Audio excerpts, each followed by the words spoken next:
Right, continuing on with the second half of part 50. The first thing I had to do is put this C4 tank in.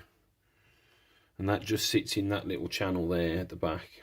It feels quite loose, so I might have to take that out and glue it in once final construction and painting's ready. So that's that. Then you've got C16 and C20, you put those together and then you cap it off with this C12 cap, which is that. And there's your C12 cap there. Then you've got your C10 and your C11 with the J15 inside cap. So C10, C11, and there's your J15 little vented cap there, so that's that. And then to finish it off is C24, C1 and J19. Now C24 is like a pointed triangular section that just sits on top of C1 with a tiny tab, and then you've got a tiny cap piece for J19, and that's that. But that C24 feels quite loose, so that's something else I might have to glue on later on. So that's all that done. So all I've got to do now is just put all that together. Right, so here's the second part of the step 50 assembly all finished now. So you put your C16, C20 assembly on the top there. And that just clips into two little circular holes, rectangular holes there and there, because the tabs are on C16 and C20 respectively, so you just push that on. Then you've got your C10 and C11 assembly, again with the little tabs. Those mounting to two holes there, it's rectangular holes, one there and one there, you just push that in, and that extends slightly. And then you've got the C24 one and J19 assembly, and that just clips into the front there. There's like a T shape and a square tab there. Now that still feels quite loose, as you can see, so I'm probably going to end up pulling that out and gluing that down, because that's too loose, that is. So that's step 50 all finished to complete page 16. Right, the one thing I forgot to mention, because I hadn't done it at the time, was C36 and C37 to complete the railgun in step 48. You put C36 and C37 together and it represents some kind of tubing part, and that plugs into the back of the railgun, and it sits just above the open part of C14 and C17. So that's where it sits. You can see C14 and C17's open. I honestly thought there was going to be a cap end to put on top to cover that up. But according to the outer box art, that is actually supposed to be left open like that. I don't like the way that looks, but that's what it says on the picture. So there's like a T-shape hole in there, and the T-shape plug on the back of 36 and 37, you just push that in, but it's very loose, so again that's another part I've got to glue on later on.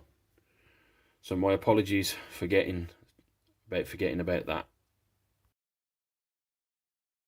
Right, moving on to page 17, it's time to start the sensor dome.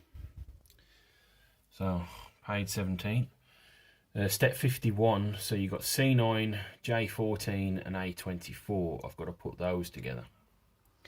So that's C9, that's J14 and that's A24. So I've just got to put these together now. Right, so that's my front part of the sensor dome done. Now, what bugs me about putting this together, the C9, it doesn't show you how to put it in to J14 properly. So that's my C9 part, the front of the sensor dome. But on C9 there's a little cutout there, and on J14 you can see that it's the little square tab mounted into J14. So I just pushed that into place and that locked in there. So I'm assuming that's how it goes in. So that's the front part of the sensor dome done. The rear part, it tells you to put it in, and there's a little cutout on the back of J14, and then there's a little square piece on the back of A24, and that slots into there. So even though there was a bit of confusion, at least though, if it wasn't for those little square tab and inserts, I wouldn't have known which way to put this on. But that's the front part of the sensor dome, that section finished. Continuing on with the sensor dome, let's turn the ruddy flash on. Yeah, it's already on. Here's all my little pieces ready to be put onto the sensor dome to complete the last part of step 51, which will be the last part of main construction. So you've got the completed sensor dome, you've got I-17, C21, G7, C40.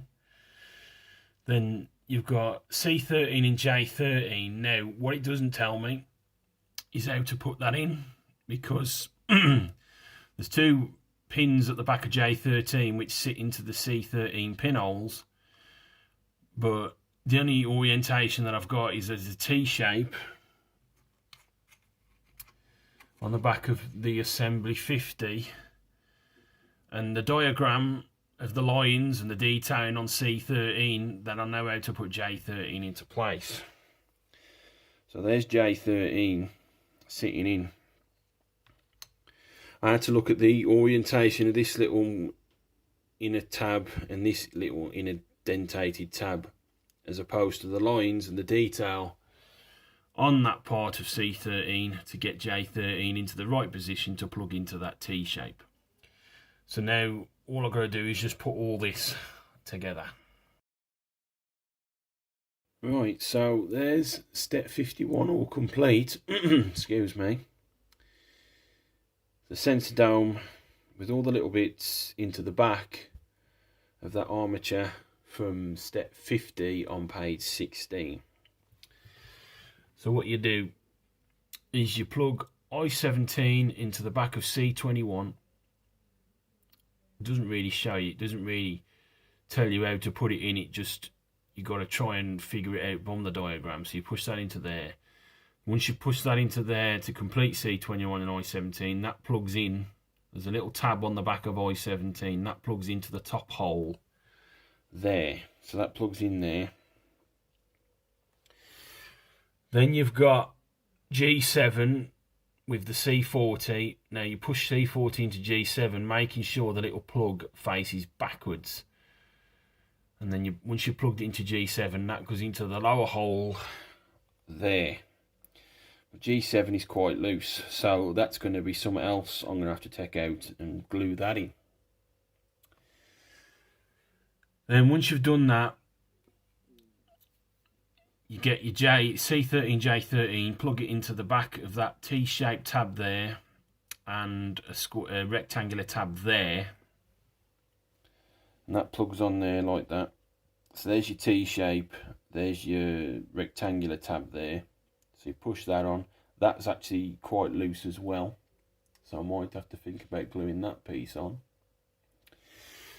Then once you've done that onto the 50 assembly, then you just push that onto the back of the 50 assembly. There's a little square tab that pushes into there, or is it a T-shape? No, it's a T-shaped tab that pushes into the back of the sensor dome, and that's that there. So that is the sensor dome now complete. And then step 52, it's telling me I've got to mount the railgun and the completed sensor dome onto the back piece there. So I'm obviously not going to do that now. So that's main construction on Metal Gear complete. Right, there's Metal Gear all mocked up now. Getting these pieces together with those ball joints and the polyprop sleeves in the various holes Very, very difficult indeed to get them to slot in. Very, very tough. But I suppose that's why they're very, very tough, because once you get them in, it's going to be very, very difficult to get them out. So I'm going back to step 38. What I did is I mocked the legs back up, put the 37 shoulders and neck piece in, and then put the back piece in, and then put the head on. What I probably should have done was put the head onto the neck first, because trying to get that little tiny tab there into the hole on the back of that piece that came through the hole at the bottom of the head piece, the bulkhead was a right pain in the arse. Very, very tight indeed. So like I said, you got step 12 and step 16, which is the legs, step 23, which is the head, and step 30, which is the back piece, and then you got step 37. So I'm just going to pause this a sec because I've got to go a few more pages in front.